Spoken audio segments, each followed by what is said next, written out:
कि रजोगुण, तमोगुण और सतोगुण की अधिष्ठात्री देवी श्री आदिशक्ति जगदम्बा पुष्पवाली श्री बारो माता है।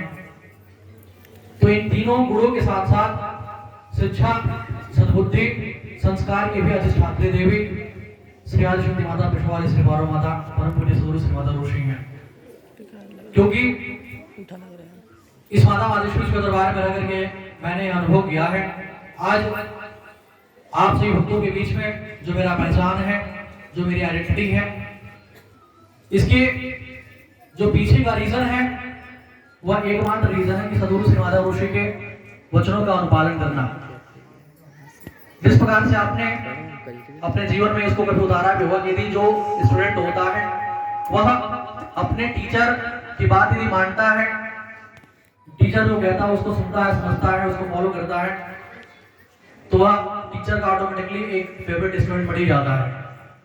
तो इसी प्रकार से मैंने अपने इस जीवन काल में अनुभव किया है कि मुझे जो कुछ भी आज मिला और मिल रहा है, इसके पीछे जो मेरे टीचर हैं, जिस प्रकार से कहा जाता है कि तुम्हें माता पिता तुम्हें हो, तुम्हें बंधु जिसका तुम्हें हो, तो यह आप मुझे ऐसा लगता है कि आपके जीवन में कभी अभी तक किसी ऐसे इंसान से आपका साक्षात्कार नहीं हुआ होगा। आई थिंक जहां तक मुझे लगता है कि आप सभी को, यानी सभी जो गुण हैं वह किसी एक व्यक्ति में, किसी एक मनुष्य में आपने उसको पा लिया हो। I think it's a very difficult task. लेकिन आज मैंने इस माता आदिशक्ति के दरबार में रह करके, और मेरा परम सौभाग्य है जो इस दरबार में रह करके मुझे इस ये जो चौपाई है इसको सिद्ध करने का अवसर प्राप्त हुआ। बाकी प्रिय भक्तजनों, इस माता आदिशक्ति के दरबार में स्वयं से अपनी माता आदिशक्ति पुष्पवाली श्री बारो माता के सानिध्य में रह करके मैंने यह देखा है कि माता भी आप हैं, पिता भी आप हैं, गुरु भी आप हैं, मित्र भी आप हैं, भाई भी आप हैं, बहन भी आप हैं, यानी जितने नाते रिश्ते होते हैं सब आप में ही निहित है।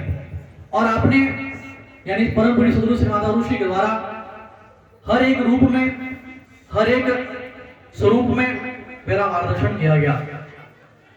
जब कभी जरूरत पड़ा माता बनने की, तो आपके द्वारा माता रूप का प्यार दिया गया, माता रूप का वात्सल्य दिया गया।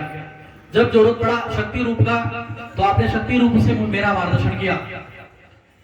जब आवश्यकता पड़ी पिता रूप से, तो आपने पिता रूप से भी मेरे सर पर हाथ रखा। जब पड़ी किसी फ्रेंड की आवश्यकता पड़ी, यानी कि कभी किसी दोस्त की आवश्यकता पड़ी, तो आपने एज अ फ्रेंड भी सदैव ही मेरा मार्गदर्शन ही किया। मैं यहाँ जो भी लोग उपस्थित हैं, मैं ऐसा नहीं जानता हूँ कि ऐसा यदि किसी के परिवार में अगर कोई ऐसा हो, तो अगर कोई ऐसा है तो बहुत बड़ी बात है। लेकिन आज मेरा यह परम सौभाग्य है जो आज इस दरबार में रह करके मुझे यह सब कुछ मिल गया। मैं जिस प्रकार से कहा जाता है कि भगवान श्री कृष्ण की दो माताएं थी, एक ने जन्म दिया और एक ने पालन किया, देवकी माता और यशोदा माता।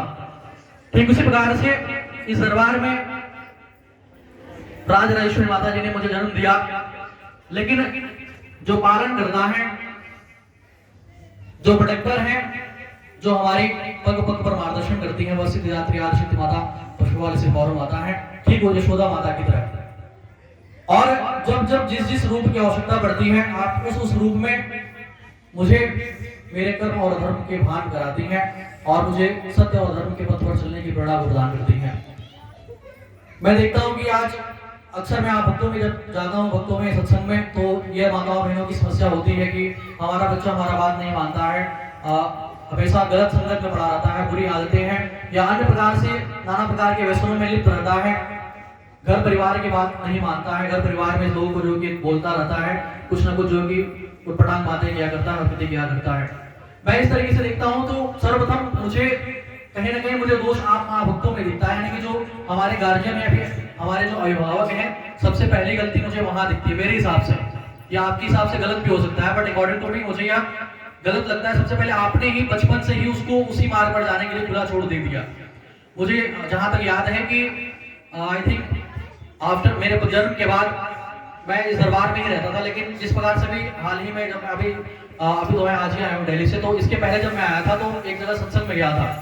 वहां पे जाने पे स्वयं महामाई जगदम्बा माता पुष्पवाली श्री बारो माता के सत्संग में मुझे अपने दर्शनों में सुनने को मिला कि आप भगत दरबार में आते हैं, लेकिन आप मुझसे कनेक्ट नहीं हो पा रहे हैं, यानी कि आप माता जी से कनेक्ट नहीं हो पाते। ठीक उसी प्रकार से जैसे कि एक स्टूडेंट, एक विद्यालय में कई सारे स्टूडेंट्स होते हैं, लेकिन जो स्टूडेंट है जो अपने टीचर से कनेक्ट कर जाता है, जिसकी फ्रीक्वेंसी मैच कर जाती है, वह उस पर सदैव भी टीचर का ध्यान पड़ता है और वह अपने टीचर की ना कही हुई बातों को भी समझ जाता है इशारों से ही, या कि उनके कुछ ऐसे बॉडी लैंग्वेज होते हैं जिससे वो समझ जाता है। ठीक उस प्रकार से माता जी के द्वारा उस दिन बताया गया अपने सत्संग में कि आप भक्तजन दरबार में आते तो हैं, लेकिन कनेक्ट नहीं हो पा रहे हैं, कहीं ना कहीं फ्रीक्वेंसी मैच नहीं कर रही है आपकी। तो मैं देखता हूं कि इस दरबार में जिसका कनेक्शन बिल्ड हो गया, जो सिद्धिदात्री माता, आदिशक्ति पशुवाली श्री माता, पशुवाली श्री गौरव माता से जो कनेक्ट हो गया, उसका कल्याण निश्चित हो जाता है। मैं इस दरबार में ही रह करके देखता हूँ कि बहुत सारे लोग हैं जो कहते हैं कि हम 10 साल से आते हैं, 15 साल से आते हैं, 20 साल से आते हैं, बट उनका जो कनेक्शन है अभी तक बिल्ड नहीं हो पाया है, वह कनेक्शन अभी तक जुड़ा नहीं है। तो इसलिए उनके कल्याण में देखिए, कल्याण अभी माता जी के द्वारा यह भी बताया जाता है कि कुछ भक्त आते हैं दरबार में अपनी समस्या को लेकर के, और उनका जो भी कष्ट है उसका समाधान हो गया। बाय द वे माता जी की कृपा हो गई और उन्होंने भक्ति भाव किया, उनका समाधान हो गया, तो और वो अपने घर बैठ जाते हैं। माता जी के द्वारा इस पे बताया गया कि वह इस दरबार के चरण शरण से दूर हो गया, यानी कि उसका कल्याण हो गया, अपने घर बैठ गया। अब उसको जब फिर कोई दुख कष्ट आएगा तब फिर आना पड़ेगा उसके दरबार में, तब तक नहीं आएगा जब तक कोई कष्ट या दुख नहीं आएगा। लेकिन इस पे परम पूज्य सद्गुरु श्री माता ऋषि के द्वारा कहा गया, और यह सदैव भी कहा जाता है कि यदि हम दुख में हैं तो भी यह माता जी से आराधना करें कि हे माँ, हमारा जो दुख कष्ट है इसको आप हर लीजिए, और यदि आप सुख में हैं तो माता जी से यही प्रार्थना करें कि हे माता, जो हमारा सुख है, जो हमारे सुख के दिन चल रहे हैं, वो इस तरह से चलते रहे, आपकी दया कृपा हम पे होते रहे, ऐसी कामना करें आप। माता जी के द्वारा ऐसा कहा जाता है। तो यह तब होगा जब आप अपनी फ्रीक्वेंसी, अपना आप कनेक्शन बिल्ड कर लेंगे, और वह तब होगा जब माता जी के सानिध्य में आएंगे। मैं बहुत से भक्तों को जानता हूं जो कई वर्षों से दरबार में लगे हैं, लेकिन अभी तक माता जी की उन पर दृष्टि ही नहीं पड़ी है, और बहुत से ऐसे भक्त हैं जो एक ही दिन आते हैं और वह माता जी की दृष्टि में पड़ जाते हैं और उनका कल्याण हो जाता है। जिस प्रकार से कहा जाता है कि माता जिनका नाम पुकारे वो किस्मत वाले होते हैं। तो आई फील दैट कि जो भक्त पहले दिन ही आकर के माता जी का अटेंशन ग्रैब कर लिया, उसका कल्याण निश्चित हो जाता है। उसकी कनेक्शन, उसकी जो जीवात्मा है वो उस परम शक्ति को पहचान लेती है, और जब परम शक्ति को पहचान लेगी तो उसका कनेक्शन अपने आप ही बन जाता है। तो आज इस जन्मोत्सव के अवसर पर मैं आप समस्त माँ भक्तों से कहना चाहूंगा कि हम अपने परिवार में सुख शांति समृद्धि की कामना करें। हमारे स्वयं माता जी के द्वारा कहा जाता है कि जो भी हमारे जीवन में मिला हुआ है यह सब पर्याप्त है, उसको कोई फील करवाने वाला चाहिए। आपको यह फीलिंग आनी चाहिए कि हमारे पास सब कुछ है, लेकिन हम व्यर्थ की चीजों में भटकते हैं। स्वयं माता जी के द्वारा कहा जाता है कि जो आपको मिला हुआ है आप उसमें सद्बुद्धि के साथ अपने जीवन का यापन करिए। क्योंकि इस प्रकार से मुझे कथा याद आ रही है कि हम जिस प्रकार से ज्यादा के चक्कर में भटकते हैं, ऐसे युवक था, उस युवक का विवाह हुआ तो उसकी जो धर्मपत्नी थी वो मिनमिनी थी, यानी कि मिनमिना करके बोलती थी। अब बात विचार तो बढ़िया से हो गया था, लेकिन ये भेद नहीं खुल पाया था कि वो मिनमिनी है। अब बाद में बात खुलना ही था, जब युवक को पता चला कि ये तो मिनमिनी है, तो बेचारा सिर पे हाथ रख के बैठ गया कि हमारा तो किस्मत फूट गई हुआ। अब क्या हुआ, उसने अपने पिताजी से कहा कि पापा हमको दूसरी शादी करनी है, आप कृपा करके हमारा दूसरा विवाह करवा दीजिए। उसके पापा 2-4 बार समझाते हैं, लेकिन वो युवक बात नहीं मानता है, तो उसकी शादी हो ही जाती है, फिर दोबारा शादी हो जाती है, और उसका इतना बदनसीबी है कि दूसरी वाली भी मिनमिनी ही निकलती है। अब क्या हुआ, बेचारा दोनों हाथ धोए के सर पे इस तरीके से रख के बैठ जाता है कि हमारा तो किस्मत फूट गया, अब हम क्या करें। लेकिन अब किस्मत आजमाने के लिए उसने अपने पापा से कहा कि पापा आप हमारी तीसरी शादी करा दीजिए, हमारा इतना बुरा तो किस्मत नहीं हो सकता है कि हमारा तीसरी वाली भी मिनमिनी निकले। अब विनाशकाली विपरीत बुद्धि वाली बात थी वहां पे। अब तीसरी वाली जब शादी हुई तो शादी करवा करके वो ला रहा था अपनी वाइफ को, विदाई हो रहा था, तो उसमें अपने वाइफ को प्रताड़ित कर रहा था कि देख लिए हमारा दुद्दू की बाटी और दोनों मिनमिनी है, अगर तेहू मिनमिनी निकल गई तो के बहुत मार मारा, ऐसे वह हड़काते हुए ले आता है घर। अब क्या हुआ, जब घर पे पहुंची तो बात खुल ही गया, बेचारी गूंगी बन के तो रहेगी नहीं, बात खुल गया, वो भी मिनमिनी निकली। अब बेचारा का एकदम किस्मत फूट गया, दिमाग खराब हो गया उसका। अब एक दिन वह बाहर कहीं जा रहा था, उसके एक दोस्त ने कहा कि यार तुमने शादी कर ली और हमको दावत पे भी नहीं बुलाया, तो तुम जो है कि आज जो है कि हमें पार्टी दो, आप अपने भाभी के हाथ का खाना खाना चाहते हैं। तो बेचारा क्या नहीं कैसे कह ले, उसके दोस्त जबरदस्ती आ जाते हैं, तो वह कहता अच्छा ठीक है आ जाना आज डिनर पे। तो अपने तीनों वाइफ से बोल देता है कि देख लिया आज हम हमारे कुछ दोस्त आवाज आटा तो इसमें कुछ बोले ना ही बात, ये सब घर ही रहिए और कुछ बोले ना ही बाकी हो गए। अपने तीनों वाइफ्स को समझाता है और हटाता है। अब क्या हुआ, सब आपस में समझ हो जाता है, समझदारी नेगोशिएशन हो जाता है। अब जो है कि जब आ जाते हैं लोग डिनर पे खाना खाने के लिए तो डाइनिंग टेबल पे खाना लग जाता है, खाना स्टार्ट हो जाता है। उसके बाद एक कहता है अरे यार बहुत अच्छा टेस्टी सब्जी बना हुआ है, और मन कर रहा था मैं तो पूरा प्लेट ही खा जाऊँ।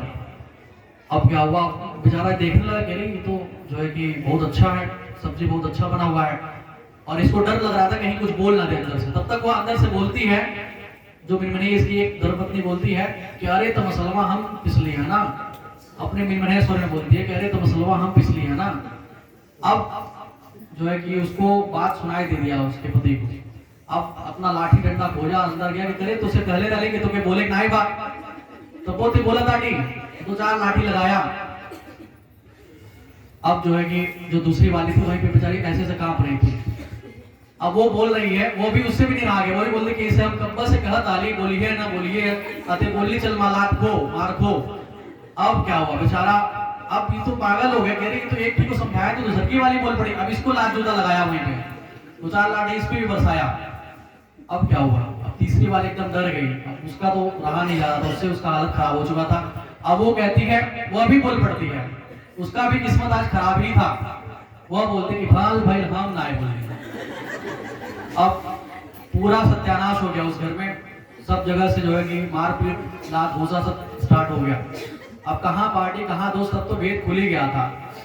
अब जो है कि वही हुआ जो होना चाहिए था। उसके बाद पंचायत हुई, फिर बाद में इस मैटर का जो कि इस मैटर को सॉल्व करने के लिए कुछ बुद्धिजीवी लोग आए, तो ये मैटर सॉल्व हुआ कि अरे भाई तुमने शादी करे ना चाहता। बाद में ये निष्कर्ष निकला, अपनी समस्या उसने खुद ही बढ़ा रखा था। एक जो मिल गया था उसको लेकर के संतोष करना चाहिए, जो हमारे भाग्य में था हमको समय से मिल गया, बात खत्म, या फिर पहले ही सोच समझ के करना चाहिए था, अब जो हो गया उसका क्या। तो इससे मुझे यही लगता है कि हमारे पास जो है हम उसको नहीं देखते हैं, जो हमारे पास नहीं उसको हम देखते हैं। तो आज स्वयं परम पूज्य सदगुरु श्री माता ऋषि के द्वारा मार्गदर्शन में यह बताए जाते हैं कि आज जो हमारे परिवार में है, जो नमक रोटी जिस प्रकार से राजा माता जी के द्वारा बताया गया, जो नमक रोटी है जो हमारे परिवार में जो भी मिला हुआ है स्वयं आज माता जगदम्बा के द्वारा, उसमें हम संतोष करें, हम दरबार से जुड़ जाएं। मैं आप भक्तों के बच्चों से भी अनुरोध करूंगा कि आप केवल दरबार में न लाए, केवल दरबार में ना आए, क्योंकि अभी राजा माता जी के द्वारा टिकट की बात कही गई, तो सच में आप दरबार में आते हैं तो आप अपना कल्याण केवल करते हैं, आपको यहाँ से सद्बुद्धि सज्ञान मिलता है। सोचिए कि अगर आप स्कूल में पढ़ने जाते हैं तो केवल आपको ही ज्ञान मिलेगा, लेकिन आपका पूरा परिवार ही पढ़ने आ गया तो पूरा परिवार ज्ञानी बन जाएगा। उसी तरीके से आप अपने पूरे परिवार को इस दरबार में लाइए। यह दरबार केवल पूजा पाठ को ही प्रमोट नहीं करता, यहाँ से हम माँ भक्तों को शिक्षा सद्बुद्धि संस्कार प्रदान किए जाते हैं। इस दरबार से हम माँ भक्तों को ऐसे प्रेरणा प्रदान किया जाता है कि